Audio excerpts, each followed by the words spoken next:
News पर।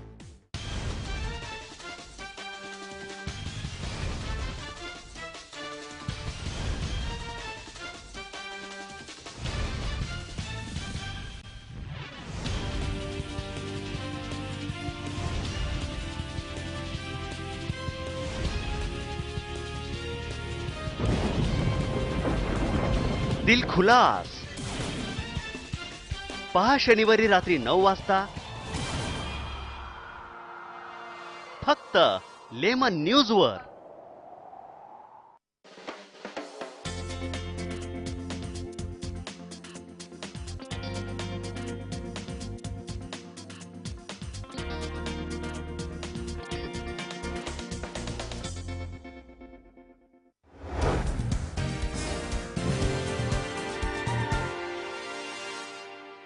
नमस्कार दोस्तों, मैं हूं अलीम शेख। आप देख रहे हैं लेमन न्यूज चैनल का हमारा खास कार्यक्रम चुनावी दंगल।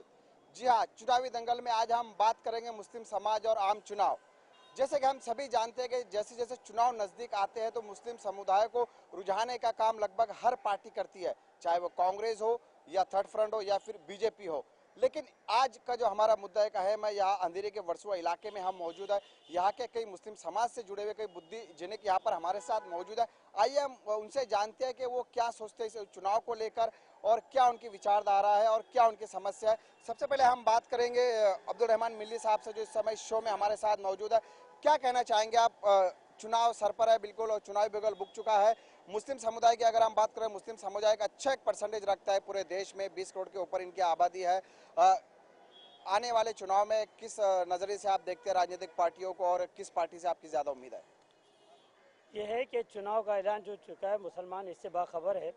और अब मैं ये महसूस कर रहा हूँ कि हमारी कौम और हमारे समाज, हमारा नौजवान जो है वो चुनावी दंगल में कूदने के लिए पहले से ज़्यादा अच्छी तरह से तैयार हो रहा है। मैंने महसूस किया कि हमारे नौजवान अपना नाम बराबर ले जाके लिखा रहे हैं वोटर लिस्ट के अंदर और वोट देने के लिए तैयार हैं। अब ये अपने पार्टियां और ये जो चुनावी दंगल वाले इस बात को भूल जाएं कि पहले हमको डराया जाता था, धमकाया जाता था और ये कहता है कि शेर आया शेर आया। अब मुसलमान जो है वो किसी शेर और किसी से डरने वाला नहीं है। अब मुसलमान ने इससे पहले भी यूपी के इलेक्शन में साबित कर दिया कि बगैर किसी लीडरशिप के, बगैर किसी चीज़ के मुसलमानों ने एक तरफा वोट दिया। आज मुसलमान के पास इतना शऊर आ गया है, वो समझ रहा है, सबको समझ चुका है। अब वो जो मुसलमान जो वोट करेगा वो अब अपने मफादात को देख के वोट करेगा और वो पार्टी को वोट देगा जो मुस्तकबिल में उसके लिए फसादात से आरी होगी, जो मुसलमानों के मसाइल को समझेगी और मुसलमान को मसाइल हल करने की कोशिश करेगी। ऐसा कहा जाता है कि वोट बैंक, कांग्रेस का वोट बैंक मुस्लिम समाज माना जाता है और मुस्लिम को भी कांग्रेस के बिना नहीं जमता है। तो ये माना जाए कि कांग्रेस का दामन आपने थामे हुए अभी भी? नहीं, बिल्कुल। मैं आपको कांग्रेस की तारीख बता दूं कि कांग्रेस की तारीख अंग्रेज से मिलती हुई है कि मुसलमानों से कुछ लोगों को खरीद लो और मुनाफिकों को अपने हाथ में ले लो और फिर उनके जरिए से कौम को बेवकूफ़ बना करके वोट ले। लेकिन ऐसा अब नहीं चलेगा। अब जो लोग उनके पास बिक चुके हैं, सबके चेहरे मुसलमानों ने देख लिए हैं, फसादात में देख लिए हैं, मसाइल में देख लिए हैं और जब उन पर मुसीबत आई तो उन्होंने देखा कि मुंह में के भाग गए। नहीं है कि इस समय आप मुस्लिम समाज कांग्रेस के साथ है, ये जरूरी नहीं है, ये गलतफहमी है। बिल्कुल गलतफहमी है। मुसलमानों के बहुत ही अच्छे दानिश्वर लोगों ने कहा है कि जैसे कि मौलाना कल्ब सादिक ने कहा कि मोदी हमारे लिए अछूत नहीं है, अगर वो चाहें मुस्लिम समाज से बात करना चाहें तो हम उनसे बात कर सकते हैं। महमूद मदनी जो जमीयत उलमा के सदर हैं, उन्होंने कहा कि मोदी जो है मोदी के नाम लेकर के हमको मत डराओ, हम मोदी से डरने वाले नहीं है। मुसलमान सिर्फ अल्लाह से डरता है, वो दुनिया की किसी ताकत से नहीं डरता है। बिल्कुल, देखिए मिली साहब साफ तौर पे कह रहे हैं कि मोदी के नाम पर मुसलमानों को डराना कांग्रेस के नेता बंद करे। वो मुसलमान है जो ना मोदी से डरता है ना बीजेपी की विचारधारा से डरता है। वो अगर डरता है तो अल्लाह से, भगवान से डरता है। मुजीब साहब, क्या आप इनसे इत्तेफाक रखते हैं कि ये बात सही है कि मुसलमानों को जब भी चुनाव आते हैं बीजेपी के नाम पे डराया जाता है, नरेंद्र मोदी के नाम पे डराया जाता है? क्या कहना चाहेंगे आप? मुसलमानों को हमेशा डराया जाता है, मुसलमानों का इस्तेमाल भी किया जाता है और मुसलमान लीडर ही कांग्रेस में आके मुसलमानों को इस्तेमाल करते हैं। जैसे सलमान खुर्शीद है, उसकी कोई पोजीशन नहीं है, थोड़े से चंद अपने पैसों के लिए और कुछ ये मंत्री पद हासिल करने के लिए मुसलमानों के साथ सौदेबाजी होती है। अभी खुद वो जो आदमी विकलांगों का नहीं हुआ, विकलांगों का फंड जो है वो खा रहा है, वो किसका हो सकता है? वो अपने भाई का भी नहीं हो सकता। उसकी आज ऐसी पोजीशन है कि उस पिछले विधानसभा के इलेक्शन में उसकी वाइफ की जमानत भी जब्त हो गई। मतलब ये है कि जो एक हवा बनाई जा रही है कि मुस्लिम समाज कांग्रेस के साथ है और इस समय भी वो कांग्रेस को वोट देगा। नहीं, कांग्रेस को वोट नहीं देगा मुस्लिम समाज। मुस्लिम समाज तो समझ चुका है कि पहले से भी कांग्रेस को मालूम होता है कि अभी मतलब ब्लास्ट कहाँ होने वाला है। ये कांग्रेस की साजिश होती है। अगर कुछ घोटाले खुलते हैं तो कांग्रेस उसके 8 दिन 10 दिन बाद कोई ना कोई कहीं ब्लास्ट करवा देती है, पब्लिक का माइंड घुमाने के लिए। ये कांग्रेस को अच्छी तरीके से मालूम होता है कि कौन सी तारीख को कितने बजे ब्लास्ट होने वाला है। मतलब आप ये कहना चाह रहे हैं कि कांग्रेस का असली चेहरा लोगों के सामने आ चुका है। बाद में मुस्लिम नौजवानों को निशाना बनाया जाता है, उनको जेलों में डाला जाता है। उनका जेलों में परसेंटेज ज्यादा होता है, बल्कि नौकरियों में परसेंटेज नहीं होता उनका ज्यादा। उनको रिजर्वेशन की लालच दी जाती है। अस्सलाम खुद साहब, आप क्या कहना चाहिए? दरअसल अब ये चुनाव आया है तो आप सारी मीडिया भी आएगी मुसलमानों से उनकी राय जानने के लिए। अफसोस की बात यह है कि इलेक्शन जाने के बाद में हमारी राय लेने के लिए, हमसे मशवरा करने के लिए, हमारे सोच विचार रखने के लिए कोई नहीं आता। अलीम साहब, मैं आपको बताते चलूं कि जब से देश आज़ाद हुआ है, इस देश के टुकड़े करने के अंदर ही इन कांग्रेसियों का हाथ था। बड़ी सोची साची रणनीति के तहत सरदार वल्लभ भाई पटेल ने हमारे एक दिल के दो टुकड़े किए, भाइयों भाइयों में जुदाई की। आज भी यही काम कांग्रेस कर रही है। हमें सिर्फ डराया जाता है, मोदी आया, मोदी आया, मोदी आया, मोदी आया, मोदी आया। ठीक है, मोदी ने किया। हम ये नहीं कहते कि हम मोदी का वहाँ पर खैर मकदम करें या उसका स्वागत करें या उसे समर्थन करें। हम ये कहते हैं कांग्रेस से कि आप लोग इतने सालों से थे तो आप लोगों ने कितने फसादात करवाए। जो लोग आज तक जेलों में बंद हैं उनके लिए आपने क्या सोच विचार किया। सच्चर कमीशन आयोग, सच्चर कमीशन की इतनी साल हो चुके हैं रिपोर्ट आने के बाद। मौलाना अबुल कलाम आज़ाद का अभी मेरे गाड़ी के अंदर कुछ पेपर पड़े हुए हैं, वक्त रहे कभी आप स्टूडियो में बुलाओ तो मैं सारे लेकर आ जाऊं। बहुत अच्छी स्कीम मौलाना अबुल कलाम आज़ाद की फंडिंग की और इसकी उसकी मुसलमानों के लिए अकेलियत के लिए की गई। वो जिस वक्त ये की गई, हम एक संगठन लेके चल रहे हैं, मुसलमानों की सोच लेके चल रहे हैं, एक जिम्मेदारी लेके चल रहे हैं। जब हम उस फंड का लेने के लिए लोगों को, बेरोजगारों को, नौजवानों को जब हम लेके गए तो हमें वहाँ पर ये मालूम पड़ा कि इनके पास फंड ही नहीं है और कोई ऐसा पैसा अब तक आया नहीं है। तो ये लुभाने वाली सारी बातें हैं। चाहे कांग्रेस हो, चाहे बीजेपी हो, चाहे और कोई पार्टी हो, इनको मुसलमानों के सिर्फ वोट से मतलब है, मुसलमानों से कोई लेना देना नहीं है। मैं तो हमारे कौम से यही कहूँगा कि भाइयों, ये समझने का और सोचने का वक्त है। आपको डरा करके कोई पार्टियां वोट लेती है, कोई कहती है कि अगर हमको वोट नहीं दोगे तो फला आके मारेगा, या कोई कहता है कि हमें वोट नहीं दोगे तो हम बाद में इलेक्शन के बाद में आपको मारेंगे। एक ज़ात अल्लाह की मारने वाली है। हम मोमिन है, मुसलमान है। हमको डराने का काम ये सियासी पार्टियां बंद करें। हम सियासी पार्टियों को हर एक का किया, हर एक उसके अंदर भी देखिए, उसमें मैं साहब, मैं जो बता रहा हूँ कि हम किसी पार्टी को ये नहीं कह रहे कि कोई हमारे लिए आज तक के किसी ने कुछ किया है। कोई पार्टी ने नहीं किया है, किसी पार्टी ने नहीं किया। चाहे शिवसेना हो, चाहे बीजेपी हो, किसी ने मारने का काम किया है तो किसी ने मरवाने का काम किया है। इसलिए ये जो इलेक्शन है, ये मैं समझता हूँ कि ये 15वीं लोकसभा का ये जो भी इलेक्शन है, ये 2014 का एक अपने आप में एक बहुत बड़ा बदलाव इस देश में आने वाला है। और उस बदलाव के अंदर हमारी जो भूमिका है मुसलमानों की, वो बहुत बड़ी रहेगी। हम लोगों को ये सोचना पड़ेगा कि हमको किसके साथ जाना है, किसको अपना वोट देना है। और जो भी है, मैं कौम से मेरे ये गुजारिश करूंगा कि भाइयों, अल्लाह के वास्ते एक प्लेटफॉर्म पे आ जाइए, एक ताकत अपनी बताइए, ताकि ये लोगों को, हर सियासी पार्टियों को विचार करना पड़ेगा, नहीं अब मुसलमान जाग चुका है और उनको भी उनका हिस्सा देना पड़ेगा। बिल्कुल, उनको भी हिस्सा देना पड़ेगा। असलम खुद ऐसा कर। फैजल बनारस वाला, आपसे जानना चाहूँगा, इस चुनाव को लेकर आपका समाज, कौम क्या सोचती है? किस तरह की उम्मीदें आपसे वाबस्ता, इस चुनाव से वाबस्ता? जैसे कांग्रेस यूपीए 1, यूपीए 2, 10 साल का इसका कार्यकाल रहा है, तो लगता है कि कुछ समाज के सुधारण के लिए कुछ विकास के काम हुए जिससे समाज को एक बेनिफिट मिला है। क्या कहना चाहेंगे? सबसे पहले तो मैं आपके इस प्रोग्राम चुनावी दंगल को बहुत बहुत शुक्रगुजार हूँ कि आपने ये प्रोग्राम को वर्सोवा अंधेरी विधानसभा से शुरू किया। इसके बाद में कांग्रेस की जहाँ तक बात है, इस लोकतंत्र देश में, डेमोक्रेसी के अंदर इतने बड़े पैमाने पे अगर कोई डिक्टेटरशिप करी जा रही है, जिसे हमें डरा कर ये कहा जा रहा है कि पूरे भारतीय जनता पार्टी को नरेंद्र मोदी की डिक्टेटरशिप के ऊपर राजनीति की जा रही है, लेकिन यकीन मानिए आज देश के अंदर सिवाय मैडम के आशीर्वाद के बगैर इतनी बड़ी डिक्टेटरशिप मैंने नहीं देखी हूँ। किसी भी लोकतंत्र देश के अंदर मैंने नहीं देखा हूँ कि इतना बड़े पैमाने के ऊपर CWC घोटाला हो, कॉमनवेल्थ।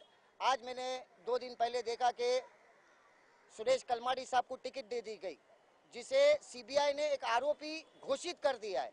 उसके बावजूद भी राष्ट्रवादी के कोटे से टिकट जा रही है। और जितने भी बड़े बड़े घापले हो, ए राजा हो, उसके बावजूद मेरे जहाँ तक नॉलेज के अंदर है कि देश के अंदर बीजेपी सत्ता के अंदर इतने बड़े घपले नहीं खुले थे जितने ये कांग्रेस सरकार के टाइम पे इतने बड़े बड़े मंत्री लोग के हजारों करोड़ रुपए के घपले खुले और सौदेबाजी करने की पूरी ताकत लगा दी गई है। सिर्फ और सिर्फ एक ही नाम देके, चोर आया, डाकू आया, नरेंद्र मोदी आया, बचो। ये डरा डरा के हम किसी से नहीं डरेंगे। जैसे हमारे मुफ्ती अब्दुल रहमान मिल्ली साहब, हमारे खोज साहब ने कहा कि हम सिर्फ तवक्को अल्लाह पे रखते हैं और अल्लाह के सिवा हम किसी से नहीं डरते। और मैं उम्मीद करता हूँ आज हमारी जो कौम है, इंशाअल्लाह ताला अल्लाह पाक ने चाहा बेहतर से बेहतर, ज्यादा से ज्यादा लोग उतर के इन फिरका परस्त ताकतों को जवाब देंगे। बिल्कुल, फिरका परस्त ताकतों को जवाब देंगे। महिला भी हमारे साथ जुड़ रहा है, हम उनसे भी जानते हैं कि महिला भी एक वर्ग है मुस्लिम समाज में। ये बात अलग है कि राजनीतिक में ज़्यादा सक्रिय नहीं रहते हैं, फिर भी राजनीतिक सूझबूझ रखते हैं। तो आपको किस पार्टी से ज़्यादा उम्मीद है? क्या लगता है कि 10 सालों में कांग्रेस का कार्यकाल किस तरह रहा है? कि आप महिला के विकास को लेकर कोई स्कीम आप देखिए आपने कांग्रेस ने जो लॉन्च की है जिससे महिलाओं को फायदा हुआ है, रोजगार बढ़ा है, इस तरह का? नहीं, कोई चीज़ नहीं देखे। आज तक हमने नहीं देखे कि महिला को कोई इज्जत मिली है यहाँ पर, कि महिला के लिए कुछ बना है, कि महिला को कुछ ऊपर लेके आए। उल्टा गिराते गए, महिला लोगों को गिराते गए। कांग्रेस आई है जब से महिला लोगों को कोई इज्जत नहीं मिली है और कुछ नहीं, बल्कि पूरे ये वो होता गया और उनको बेइज्जत करता गए और उनको सजा भी नहीं मिली जिस तरह से उनको सजा मिलना चाहिए। जिन्होंने अपनी माँ बहनों के साथ में बदतमीजी की, बेहयाई की, तो उनको अच्छे से अच्छी सजा देना चाहिए ताकि महिला लोगों को एक गर्व हो। वो भी नहीं मिला। और इतनी महंगाई बढ़ी है कि हम औरतें किस तरह से घर चलाती है हम ही को मालूम है। जब से कांग्रेस आई महंगाई बढ़ती गई, कुछ फायदा नहीं है। हम नहीं जानते कि कांग्रेस आने के बाद में हमको कुछ सुख मिला हो। हम वो सुख के लिए तरसते हैं और चाहते हैं कि कोई भी आए हमारे इसके अंदर, लेकिन आए तो हमारे घरों के अंदर, सबके घर में, गरीब अमीर सबके घर में अच्छी तरह से चूल्हे जले। बिल्कुल, देखिए महिलाओं की तरफ से भी आवाज़ आ रही है कि अपने आप को बदलना पड़ेगा, उनकी विचारधारा को बदलना पड़ेगा। इसलिए समाज की महिलाएं हैं जो पार्टी बदलने के लिए तैयार है, वो अपना विकास चाहते हैं, समाज का विकास चाहते हैं, देश का विकास चाहते हैं। आप क्या कहना चाहेंगे? मैं तो इनकी बातों से सहमत हूँ। मुफ्ती साहब जो बोले, जो मेरे भाई बनारस वाला बोले, इनकी बातों से मैं सहमत हूँ। क्योंकि हमारे लिए कोई, हमारे यहाँ पर वर्सोवा में तो बहुत ही बुरा हाल है। पूरा एरिया हमारा देखो तो गंदगी से भरा हुआ है, गटर खुली है, ना म्यूनसिपालिटी का कोई ख्याल है, नहीं कुछ नहीं। यानी हमारा आज का जो हमारा फ्यूचर है ना, बहुत ख़राब लग रहा है। कोई ऐसा लग रहा है, मुझे तो ऐसा लग रहा है, मैं और मेरे हस्बैंड तो वोट देना पसंद ही नहीं करते। देखिए हर कोई नाराज दिख रहा है यहाँ पे, चाहे महिला हो या पुरुष हो, हर कोई यही कह रहा है कि विश्वास लोगों का है जो उठ चुका है कांग्रेस से। जो भी या कोई भी राजनीतिक पार्टी हो, वो अपना विकास चाहते हैं, अपने लोगों का विकास चाहते हैं, लेकिन उम्मीद की कोई किरण उन्हें दिखाई नहीं दे रही है। दोस्तों वक्त हो चला एक छोटे से ब्रेक का। ब्रेक के बाद लौटेंगे तो और भी जो दर्शक इस समय हमारे साथ, जो मेहमान इस समय हमारे साथ मौजूद है, उनसे इस चुनावी दंगल में राजनीतिक पार्टियों को लेकर, उनकी सोच को लेकर, इनकी क्या सोच है और किस पार्टी से इनको ज्यादा उम्मीद है, उस पर चर्चा हमारी जारी रहेंगी। बने रहिए हमारे साथ।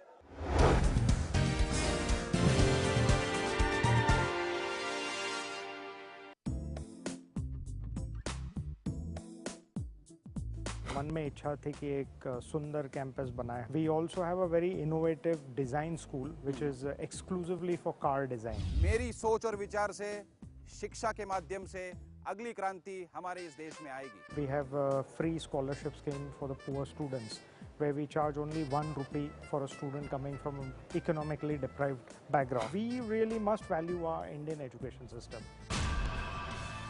CEO talk doctor Ajinkya DY Patil के साथ शनिवार शाम 5:30 और रविवार सुबह 9:30 पर। लेमन न्यूज में आप सभी का स्वागत है। मैं हूं सैयद सलमान और आप देख रहे हैं face to face. Face to face में आज हम मुलाकात कराएंगे आपकी मीरा सान्याल से। पिछले चुनाव में, इस चुनाव में, चूंकि तब आप निर्दलीय लड़ी थी, इस बार निर्दलीय तो नहीं है लेकिन एक ऐसी पार्टी से लड़ रही है जो पहली बार लोकसभा का चुनाव लड़ने जा रही है। तो दोनों में कुछ फर्क महसूस कर रही हैं? अनुभव थोड़ा सा अलग है और थोड़ा सा मिलता भी है। आम आदमी पार्टी के नेता मीरा सान्याल से खास बातचीत देखिए face to face Syed Salman के साथ, शनिवार शाम 6:30 बजे और रात 11 बजे सिर्फ लेमन न्यूज पर। समय का टॉर्चर तो सभी सहते हैं, पर टिकते वही जो समय के साथ बहते हैं। जब तारे और टैरो का कनेक्शन हो तो हर कार्ड कुछ कहता है। मेरे यानी क्रिस्टीना सैकिया के साथ देखिए तारे, टैरो एंड टिप्स हर रोज लेमन न्यूज पर। क्या फ्रॉड में फंसा है आपका पैसा? क्या स्कैम में उलझी है आपकी रकम? नमस्कार, मैं हूँ Ravi Nathani. Don't wait for a longer period because तो वो टाइम बाद प्रेस में चला जाएगा और फिर आप कुछ नहीं कर पाएंगे। क्या आपके साथ भी किसी कंपनी ने किया है धोखा? कंपनी को बोले boss this is the limit, you have to give my money back. Consumer ने हमें कंप्लेन दी कि मेरे पैसे बैंक ने लूट लिए। स्कैम्स एंड फ्रॉड की टीम आपको देगी पूरी मदद। हमारी पूरी टीम इस चीज को इन्वेस्टिगेट कर रही है, एक एक पन्ना पढ़ रही है। स्कैम्स एंड फ्रॉड रोजाना शाम 7:27 पर, रोजाना दोपहर 2:27 पर।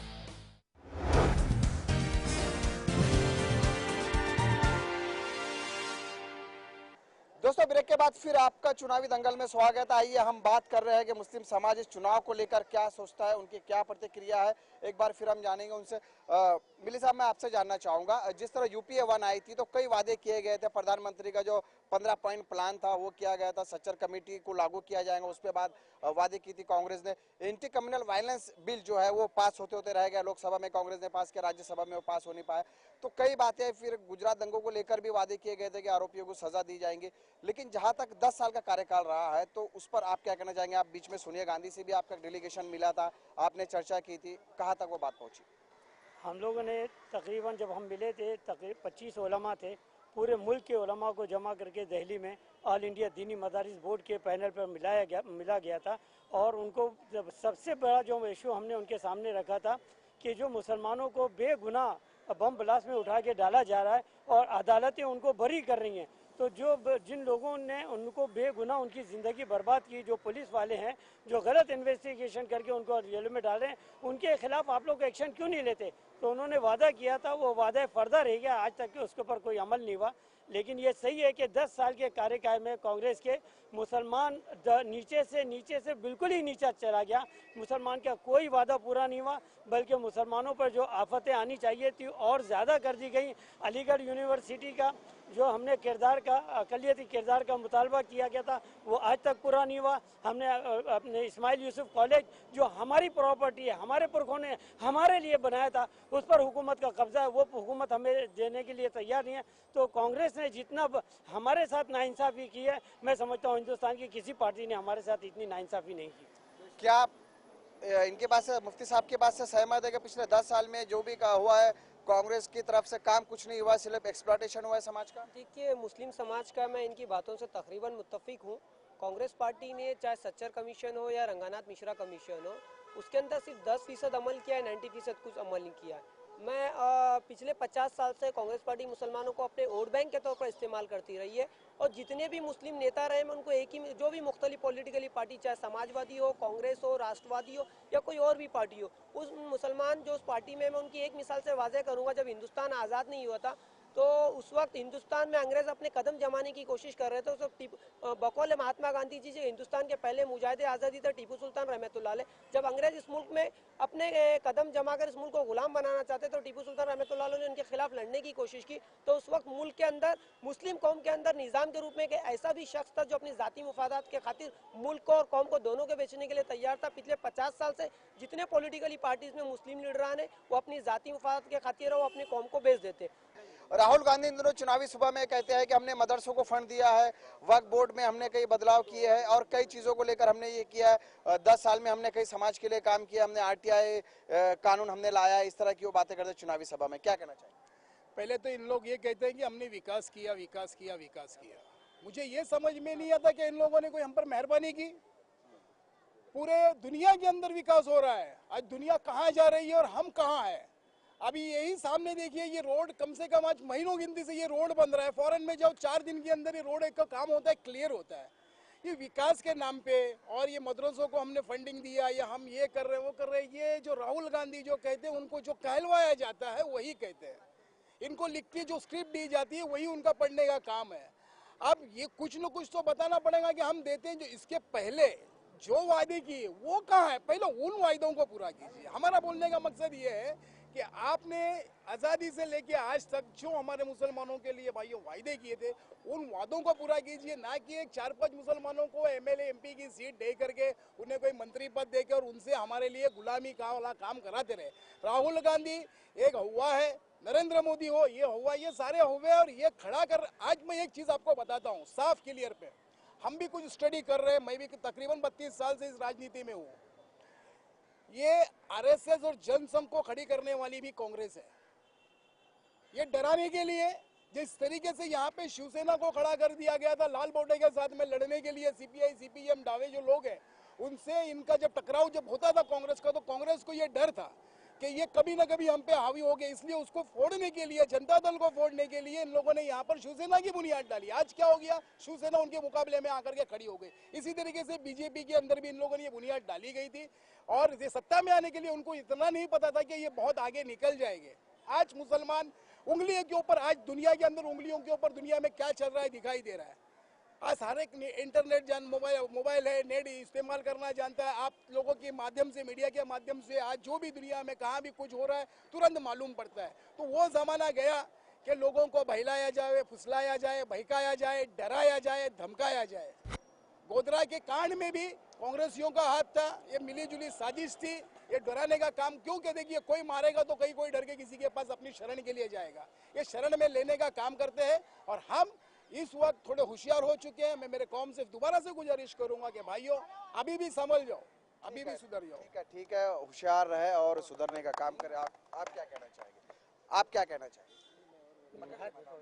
मैं ये कहना चाहूंगा कि ये राहुल गांधी है ना, राहुल गांधी होने दो या कांग्रेस होने दो, they are all bluffing. They just want votes of Muslims.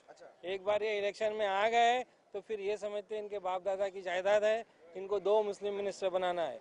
एक मिनिस्टर इन्होंने ये बनाया, वो इनके दोस्त का दामाद था, ससरा था, फारूक अब्दुल्ला, जो कश्मीर का है, जो क्या बोलते हैं थाली का बैगन है।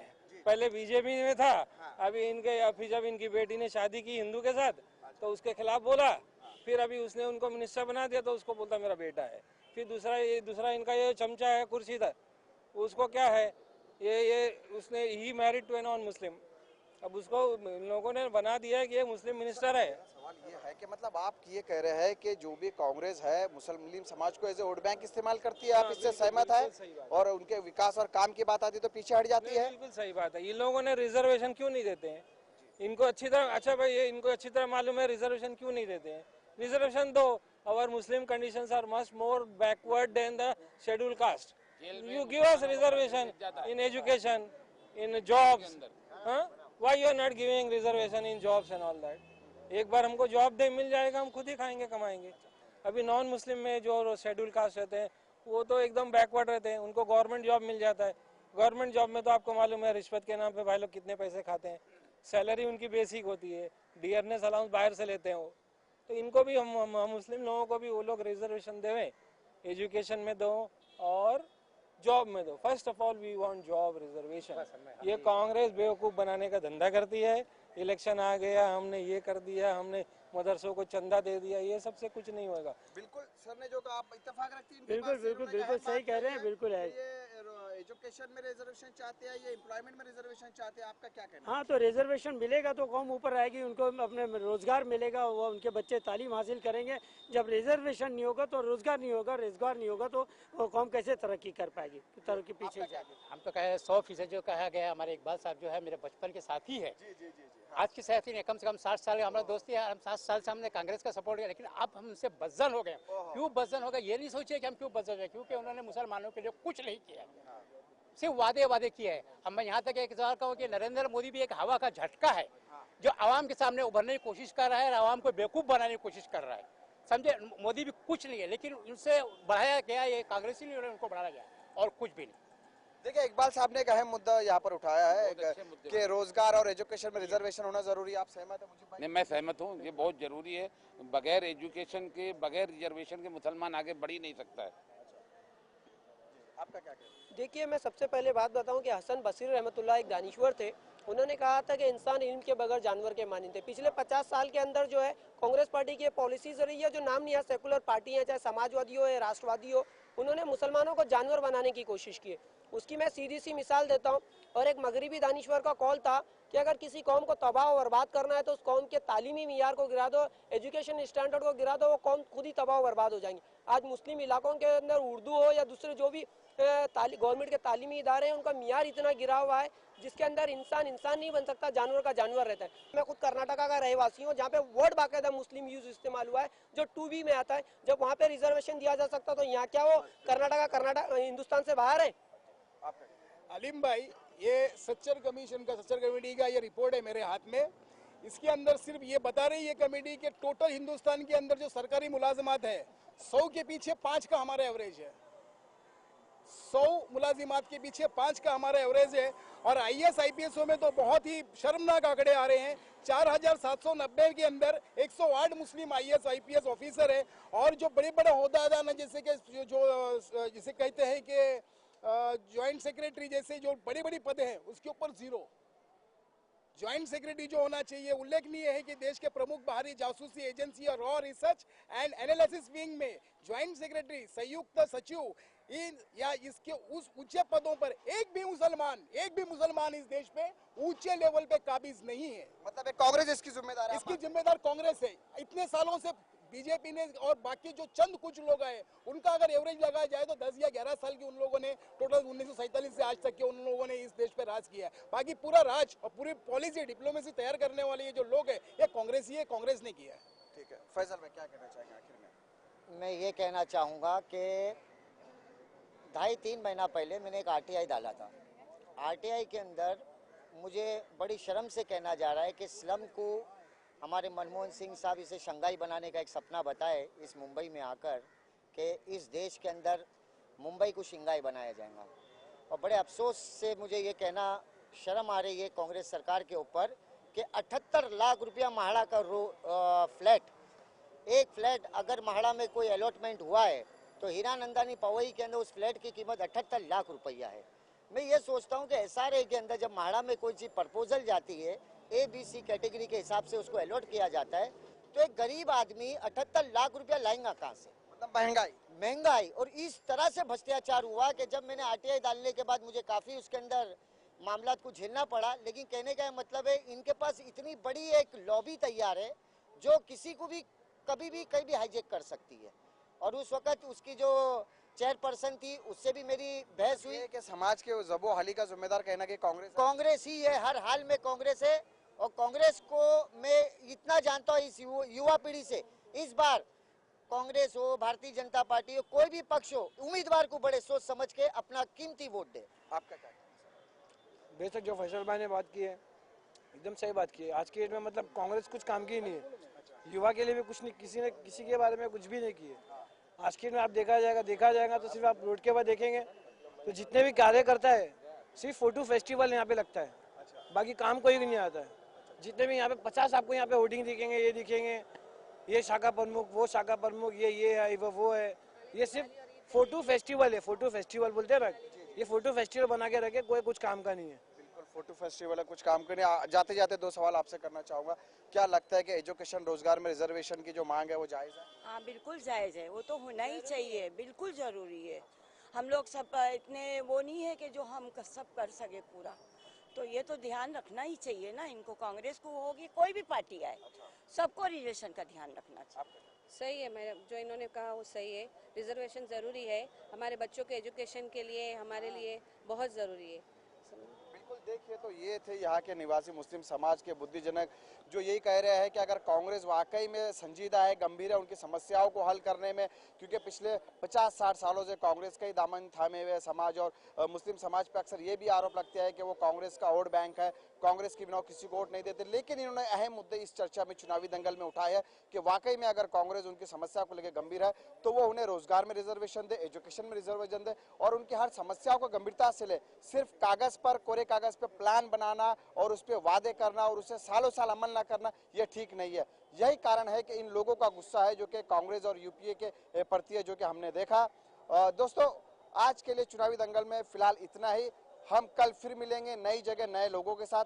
तब तक मुझे अलीम शेख को दीजिए इजाजत। नमस्कार।